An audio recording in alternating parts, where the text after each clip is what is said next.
মালটা খাওয়া তো হয় নাই, এটা আনছি দেখানোর জন্য যে আমাদের আজকের ক্লাসের বিষয় হচ্ছে এটা জানতে হবে এটা বৃত্ত।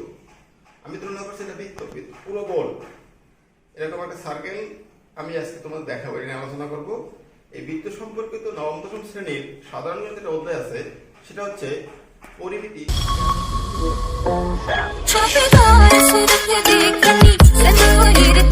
শিক্ষার্থী, তাহলে আজকের আলোচনার বিষয় আমাদের অধ্যায় 16.3 পরিমিতি অধ্যায়। এখন এই অধ্যায়ে একটা বিষয়ে আমাদের সুস্পষ্ট ধারণা রাখতে হবে, সেটা হচ্ছে বৃত্ত। প্রত্যেকে কম বেশি আমরা জানি বৃত্ত কি, বৃত্ত কাকে বলে বা বৃত্ত কেমন, এগুলো সবাই কম বেশি জানি। আমি এখন তোমাদেরকে এটা অল্প দেখাচ্ছি। দেখো, আমি একটা সিম্পল ছবি আঁকি, এটা একটা বৃত্ত। তোমরা ছবিটা জ্যামিতি বক্স দিয়ে সুন্দর করে আঁকবে। এটা বৃত্তের কেন্দ্র।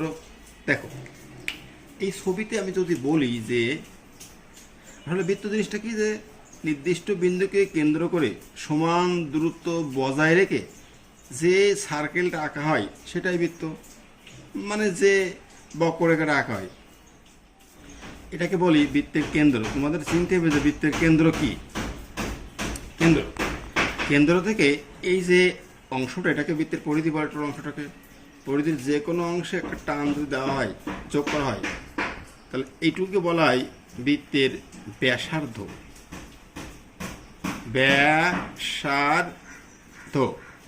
এই ব্যাসার্ধকে আমরা সাধারণত আর বলি।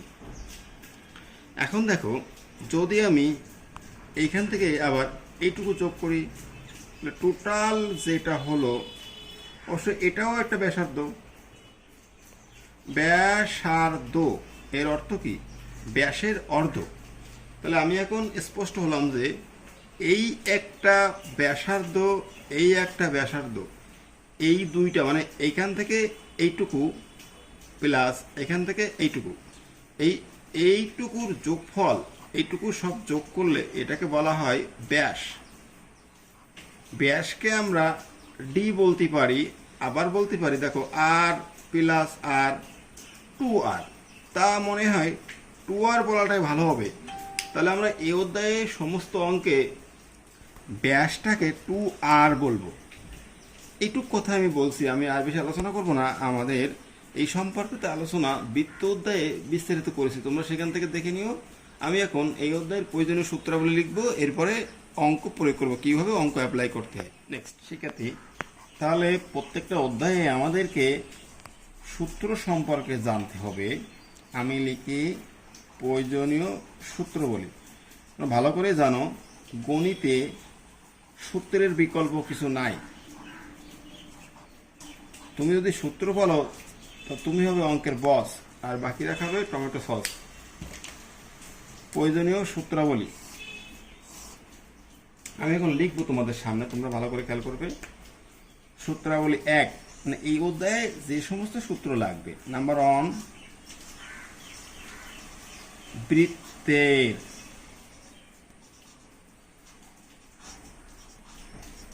পরিধি অবলিক পরিসীমা। বৃত্তের পরিধি যেটা, পরিসীমা সেটা, মানে টোটাল ওই চক্রটা, গোলটা আর কি, সার্কেলটা। বৃত্তের পরিসীমা বা পরিধি হচ্ছে 2πr। আমি সূত্র একটা ক্লিয়ার হলাম, বৃত্তের পরিধি বা পরিসীমা 2πr। সূত্র নাম্বার 2-এ আসি, খেয়াল করো সবাই ভালো করে। সূত্র নাম্বার 2, বৃত্তের ক্ষেত্রফল। বৃত্তের ক্ষেত্রফল হবে πr²। বৃত্তের ক্ষেত্রফল πr²। সূত্র নাম্বার 3, একটু খেয়াল করো। বৃত্তের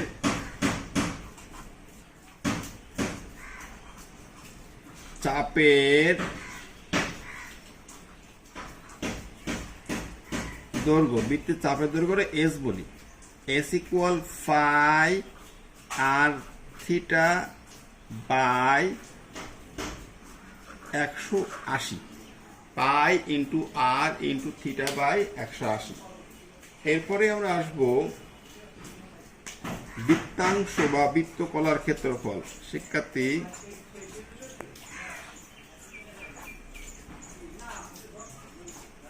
বৃত্তাংশ অবলিক বৃত্তকলা বা বৃত্তকলার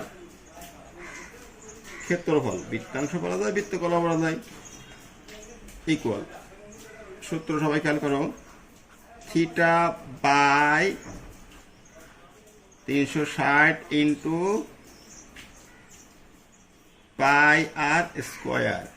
তাহলে আমি একটু তোমাদের সামনে সূত্রগুলো আরেকবার বলি, তোমরা একটু মনোযোগ দিয়ে খেয়াল করো। দেখো, প্রয়োজনীয় সূত্রাবলী: 1, বৃত্তের পরিধি বা পরিসীমা ইকুয়াল 2 পাই আর, বৃত্তের ক্ষেত্রফল পাই আর স্কোয়ার, বৃত্তের চাপের দৈর্ঘ্য এস, চাপের দৈর্ঘ্য এস দিয়ে প্রকাশ করা হয়, পাই আর থিটা বাই 180। বৃত্তাংশ বা বৃত্তকলার ক্ষেত্রফল theta by 360 into pi r square. এখন আসি, এখানে কিছু আমাদের অক্ষর পরিস্থিতির বিষয় আছে। কোন অক্ষরে কি বলা হয় এগুলো একটু আমরা ক্লিয়ার হই। লিখি, দেখো এখানে প্রতিটা অক্ষর আমাদের চিনতে হবে। কারণ পাই, পাই একটা ধ্রুবক সংখ্যা,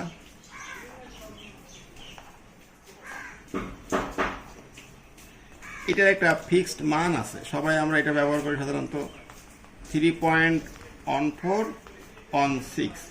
এই মানটা যদি তোমরা যারা একটু দুর্বল প্রকৃতির এরা মনে রাখতে পারলে একটু খেয়াল করো আমার দিকে, সবাই আমার স্ক্রিনে খেয়াল করো।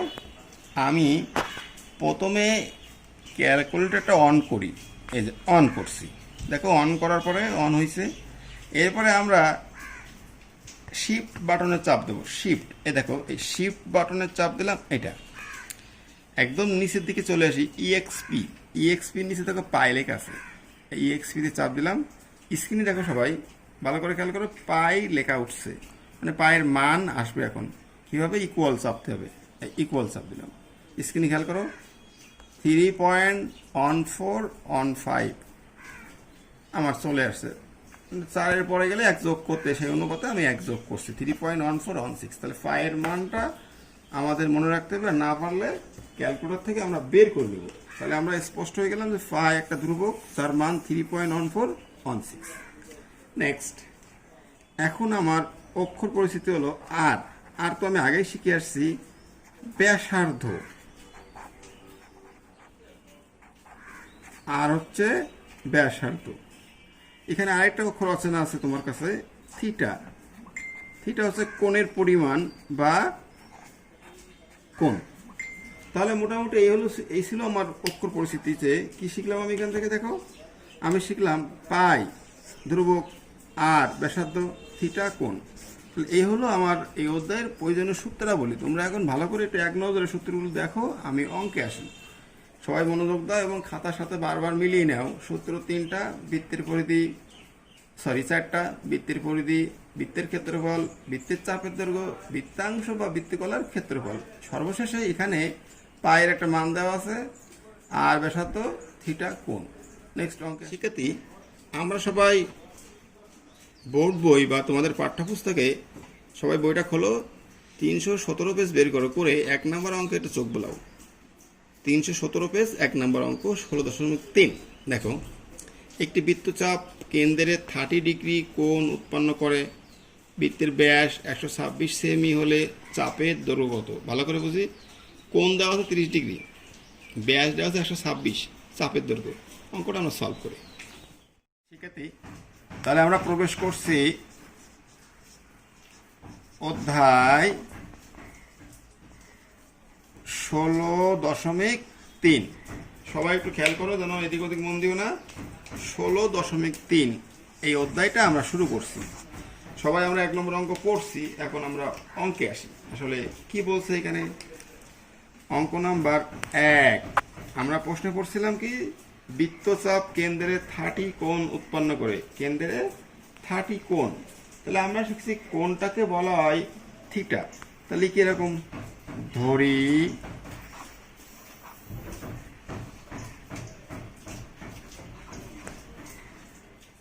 উৎপন্ন কোণ, ধরি উৎপন্ন কোণ থিটা সমান 30 ডিগ্রি।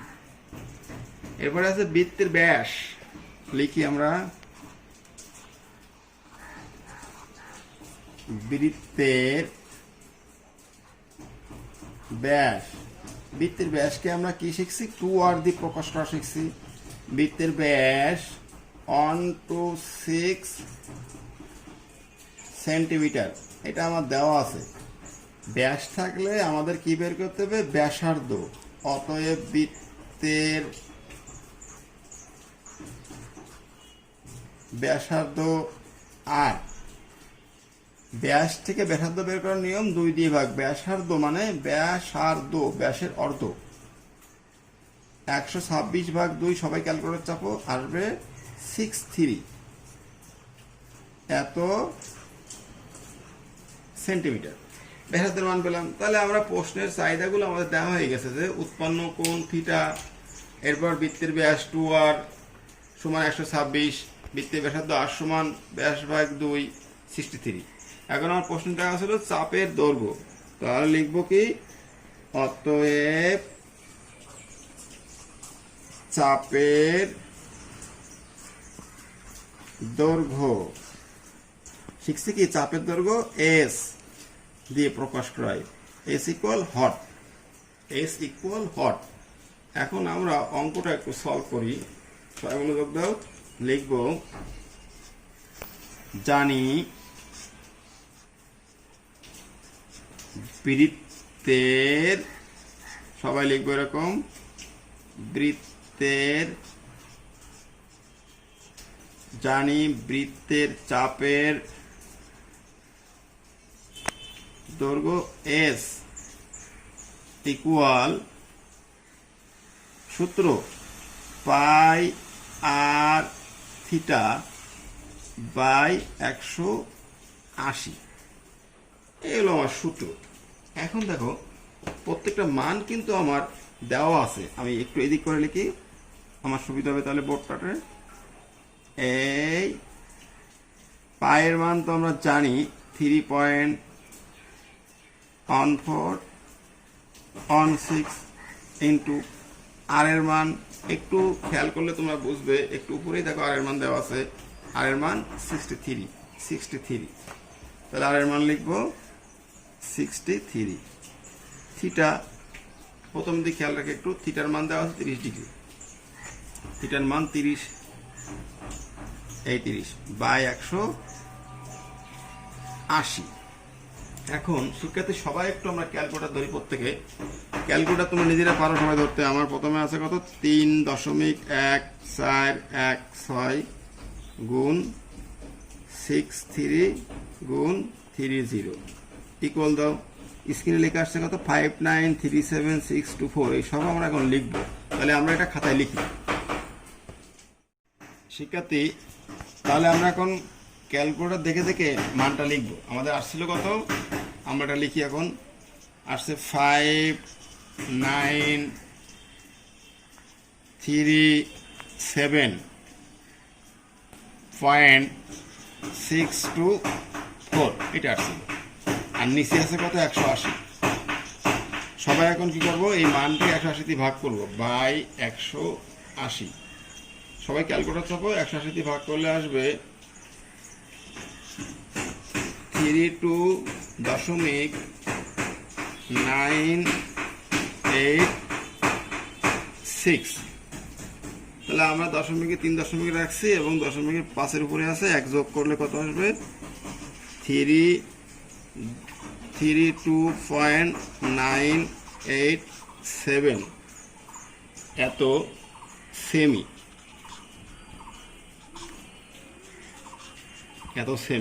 লাস্টে লিখবে এরকম যে অতএব চাপের দৈর্ঘ্য এস ইকুয়াল 32.987 সেমি, ব্র্যাকেটে দেখবে প্রায়, কারণ দশমিক পরে তো অনেক মান থাকে, সব নিই না, এই কারণে আমরা প্রায় লিখবো। তো এটাই হচ্ছে আমার 1 নম্বর অঙ্কের অ্যান্সার। খুব ইজি অঙ্ক, তোমরা একবার করলে সেকেন্ড টাইম নিজেরাই করতে পারবে। নেক্সট আমরা পৃষ্ঠা 317 2 নম্বর অঙ্ক দেখি। প্রতি মিনিটে 66 মিটার বেগে এক সমস্ত 1-2 মিনিটে একটি ঘোড়া একটি মাঠ ঘুরে এলো, ওই মাঠের ব্যাস নির্ণয় করো। আবার দেখো, প্রতি মিনিটে, প্রতি মানে এক মিনিটে যায় 66 মিটার, তাহলে এক সমস্ত 1 মিনিটে কত যায় সেটা বের করতে হবে। আসে শিক্ষার্থী 2 নম্বর অঙ্ক সলভ করি। লিখবো প্রতি মানে 1 বলছি, যে 1 মিনিটে যায় 66 মিটার।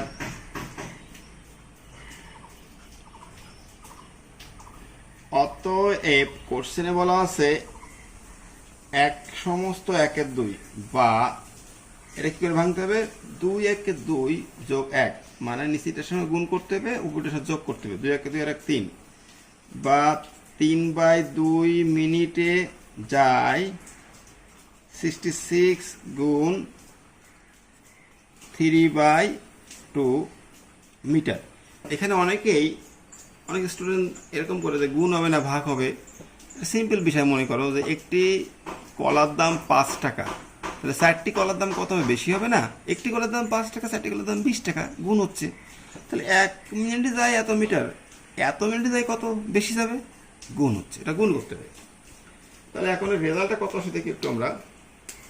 দেখো এই 2 দিয়ে এটাকে কাটলে আসে 3, তার মানে 33 ইন্টু 3 মিটার, ফলাফল 99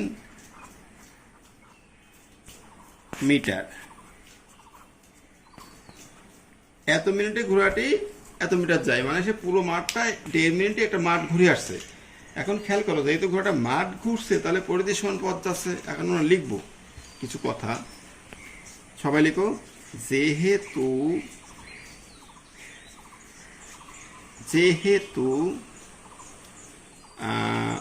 ঘোড়াটি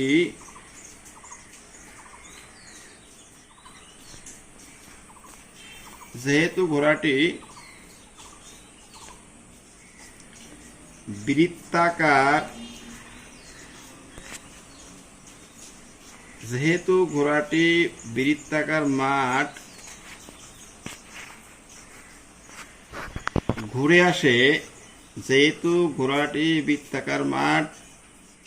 ঘুরে আসে, সেহেতু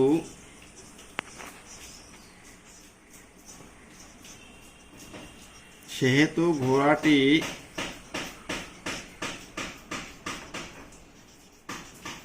পরিধির সমান পথ অতিক্রম করে।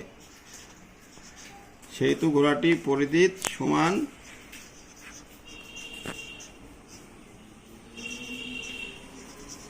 পথ অতিক্রম করে। এই কথাটা তোমাকে লিখতে হবে। এখন আমি একটু কথাটা বোঝাই তোমাদের, খেয়াল করো। যে ভেবে নাও তুমি একটা মাঠে একটা ঘোড়া ছেড়ে দিলে, বৃত্তাকার মাঠে, সে ঘোড়াটা মাঠের চতুর সাইড দিয়ে মানে গোল আকারে ঘুরে এলো, তাহলে সম্পূর্ণ মাঠটা যখন ঘুরছে তখন সে পরিধির সমান পথ যাচ্ছে না? অবশ্যই। তাই লিখছি, যেহেতু ঘোড়াটি বৃত্তাকার মাঠ ঘুরে আসে, সেহেতু ঘোড়াটি পরিধির সমান পথ অতিক্রম করে। তাহলে আমি পরিধি পেয়েছি কত, দেখো আমার এখানে পরিধি পাওয়া আছে 99 মিটার। খেয়াল করি, পরিধি 99 মিটার। তাহলে আমি এক্ষেত্রে এখন লিখব কি, অতএব বৃত্তাকার মাঠের পরিধি,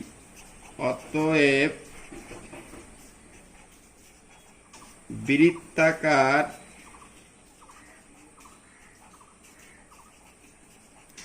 মাঠের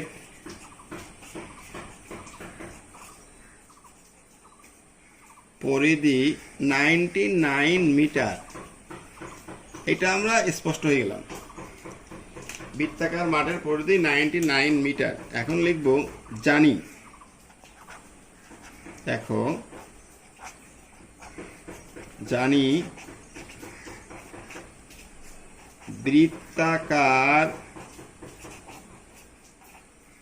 বৃত্তাকার মাঠের পরিধি সমান 2πr।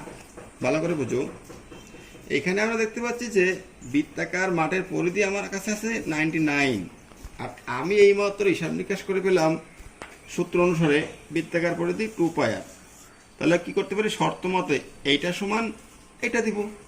কিন্তু আমার কোশ্চেনের চাহিদা কি, আমার কোশ্চেনে কি চাই এটাকে বুঝতে হবে। আমার কোশ্চেনে চাইছে যে ওই মাঠের ব্যাস।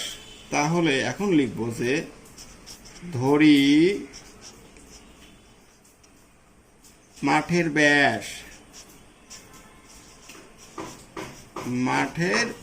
ব্যাস, আমি শুরুতে বলছি ব্যাসার্ধ আর, তাহলে দুইটা ব্যাসার্ধ একটা ব্যাস হয়, তাহলে ব্যাস হবে কত 2r। আবার বলি ব্যাসার্ধ আর দুইটা ব্যাসার্ধ মিলে একটা ব্যাস, তাহলে ব্যাস হচ্ছে 2r। এখন আমার আলোচনার বিষয় হচ্ছে মানে বের করতে হবে কি ওই মাঠের ব্যাস, অর্থাৎ এই 2r। এই 2r এর মানটা আমি বের করব। এই 2r বের করলে আমার অঙ্ক শেষ। তাহলে এখন লিখবো শর্ত মতে এইটা সমান, তাহলে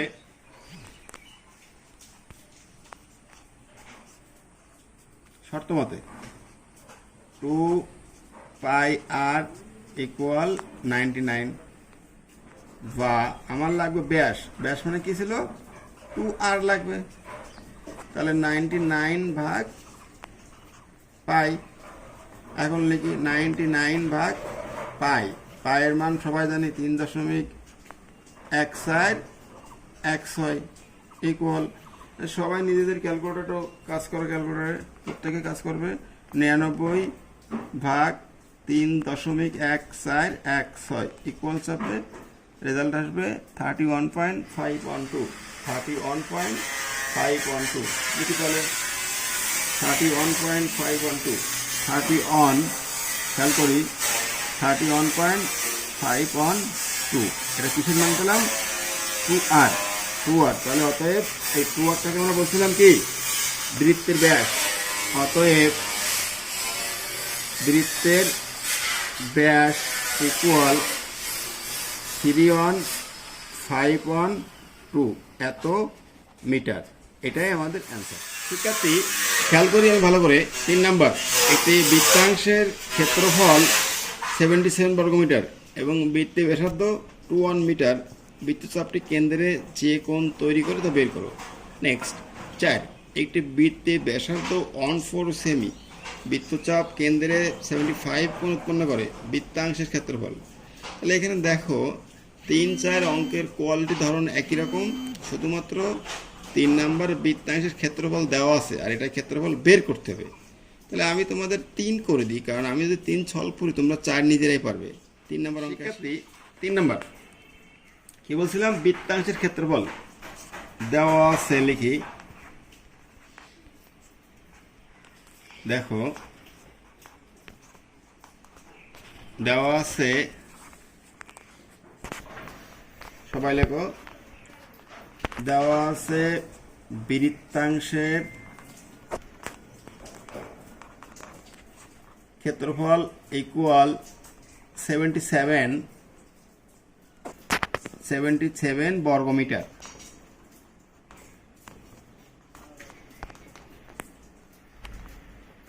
এটা আমার প্রশ্ন দেওয়া আছে। বৃত্তের ব্যাসার্ধ, এবার লিখি বৃত্তের ব্যাসার্ধ, আমরা ব্যাসার্ধকে আর দিয়ে প্রকাশ করছি। ব্যাসার্ধ আর ইকুয়াল 21 মিটার। এটা আছে। বৃত্তচাপটি কেন্দ্রে যে কোণ উৎপন্ন করে, তাহলে অতএব উৎপন্ন কোণ থিটা ইকুয়াল হট। আমাদের উৎপন্ন কোণ থিটা বের করতে হবে। তাহলে আমরা একটু প্রশ্নে আসি। দেখো আমাদের প্রশ্ন দেওয়া আছে বৃত্তাংশের ক্ষেত্রফল 77 বর্গ মিটার, ব্যাসার্ধ 21 মিটার, থিটা হট।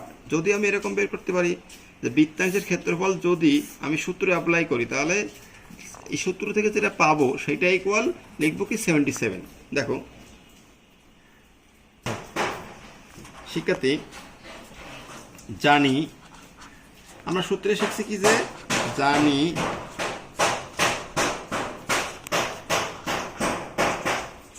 বৃত্তাংশের ক্ষেত্রফল ইকুয়াল, সূত্রে শিখছি theta by 360 into pi r square. খেয়াল করি সবাই, এখন আমি এখানে মান দিব। দেখো বৃত্তাংশের ক্ষেত্রফল এটা লিখছি, আমি যদি এরকম করি যে ইকুয়াল থিটা বের করতে হবে, থাকলো 360 ইন্টু পাই আর স্কোয়ার। পায়ের মান 3.1416, আর এর মান আমি আগেই পেয়েছি 21। এই তাহলে এখন যেটা করতে পারি, দেখো থিটা গুণ 3.1416 গুণ 21 স্কোয়ার করলে 441 বাই 360। তাহলে এখন যে কাজটা করতে পারি, দেখো এরকম লিখলাম। প্রত্যেকের হাতে ক্যালকুলেটর নিতে হবে। ক্যালকুলেটর নিয়ে যেটা করতে হবে তোমাদের, খেয়াল করি আমরা একটু। 3.1416, দেখো 3.1416 গুণ 441 441, এই আসছে কত? যে মানটা আসছে আমরা দেখে দেখে লিখবো। সবাই লেখো তোমরা নিজেরাই। মানটা লিখবো আমরা 1385.4456, সঙ্গে আছে থিটা বাই 360। এখন কি করব? ওইটা ভাগ 360, সবাই ক্যালকুলেটর সামনে নাও। এটা আমার স্ক্রিনে আছে, ভাগ 360 ইকুয়াল। রেজাল্টটা আমরা এখন লিখব। খেয়াল করো আমার আসছে কি? আসছে 3.846, কিন্তু এটা থিটা ছিল সঙ্গে, এই থিটা। এই যেটা পেলাম আমি, এটা কি পেলাম? এইটা পেলাম বৃত্তাংশের ক্ষেত্রফল। কিন্তু আমার কোশ্চেনে ক্ষেত্রফল দেওয়া ছিল 77। তাহলে এখন আমি লিখব শর্ত মতে লিখি। দেখো শর্ত মতে মানে প্রশ্নে দেওয়া আছে বৃত্তাংশের ক্ষেত্রফল, তাই শর্ত মতে 3.846 থিটা ইকুয়াল 77 দেওয়া ছিল, বা থিটা ইকুয়াল 77 বাই 3.846। অতএব এখন যে কাজটা করব আমরা, ক্যালকুলেটর সবাই ক্যালকুলেটর নিজেরাই ধরে করবে কি 77 লিখবে, ভাগ ওই মানটা দিবে। ওটা হচ্ছে কত? 3 যে মানটা আছে ওই মানটা তোমরা বসাবে। বসালে তোমাদের সবার ক্যালকুলেটর স্ক্রিনে রেজাল্ট আসবে 20.00 এরকম আসবে। অতএব থিটা ইকুয়াল 20.00। দেখো সবার স্ক্রিনে এরকম আসছে। আসার পরে যেটা করবে, এরপরে আরও একটা 8 আছে, দিলাম এত ডিগ্রি। তাহলে আমার অঙ্কের শেষ পর্যায়ে চলে আসছি। আমি এখন লিখব অতএব উৎপন্ন কোণ থিটা ইকুয়াল 20.008 ডিগ্রি। এখন শিক্ষার্থী একটু অঙ্ক থেকে ভালো করে চোখ দাও, আর আমার কিছু কথা শোনো। তোমরা অঙ্কটা থেকে চোখ রাখো এবং কিছু কথা শোনো। আমি প্রথমে 1 নাম্বার অঙ্কটা তোমাদেরকে সলভ করে দিয়েছি। সেই 1 নম্বর অঙ্ক যারা ভালো করে করছো বা দেখছো, এটার পরে তোমরা বাড়িতে বসে বসে 1 নম্বর অঙ্কের মতো কিছু অঙ্ক আমার এখানে আছে, এটা তোমরা একটু সলভ করো। আমি একটু বলি, প্রত্যেকের বই খোলার পরে দেখবে উদাহরণ 19। দেখো আমি একটু বলি, 1 নাম্বার অঙ্ক ইকুয়াল উদাহরণ 19। আবার আমি এইমাত্র সলভ করলাম 3 নাম্বার অঙ্ক। 3 নাম্বার অঙ্ক ইকুয়াল উদাহরণ 19। দুইটা 19 বলছি কেন? উদাহরণ 19-এর দুইটা পার্ট আছে, একটা পার্ট 1-কে সাপোর্ট করবে আর একটা পার্ট উদাহরণ 3-কে সাপোর্ট করবে। নেক্সট আর একটু খেয়াল করতে হবে তোমাদের প্রত্যেকে, উদাহরণ 19 অনেকের খুঁজতে কষ্ট হতে পারে, পেজ 313, পেজ 313। এরপর তোমরা বাড়ি যে কাজটা করবে, আমি তোমাদেরকে এই যে বইয়ের 3 করলাম, এর সঙ্গে সাপোর্ট করবে, দেখবে উদাহরণ 22, উদাহরণ 22। তাহলে আমি তোমাদের আজকে হোমওয়ার্ক দিচ্ছি, অবশ্যই বাড়িতে হোমওয়ার্ক করবে, লিখে নাও। এইচডব্লিউ থাকবে। এবং তোমরা, আমি কিন্তু করেছি মাত্র 4, তোমরা বাড়িতে বসে অবশ্যই, আমি 3 করলাম তো বাড়িতে 4 করবে। বাড়ির কাজ থাকবে বইয়ের 1, 2, 3, 4, আর উদাহরণ থাকবে উদাহরণ 19, 22। তোমরা এই কয়টা অঙ্ক বাড়ি সলভ করবে সুন্দর করে। কেমন লাগলো? অবশ্যই ভালো। আসলে অঙ্কের প্রতিটা সেক্টরে সূত্রের প্রয়োগ, সূত্র পারবে অঙ্ক পারবে, সূত্র তোমাকে ভালো করে ক্লিয়ার করতে হবে, তাহলে অঙ্ক সুন্দর করে করতে পারবে। তোমরা ভালো থাকো, আর বরাবরের মতো আবারও বলছি, আমার ছোট্ট মেয়েটার জন্য দোয়া করো। সামনে আবারও কোনো একদিন দেখা হবে ঠিক একইভাবে, একই ধরনের অঙ্ক নিয়ে। ততক্ষণ বন্ধুরা ভালো থাকো।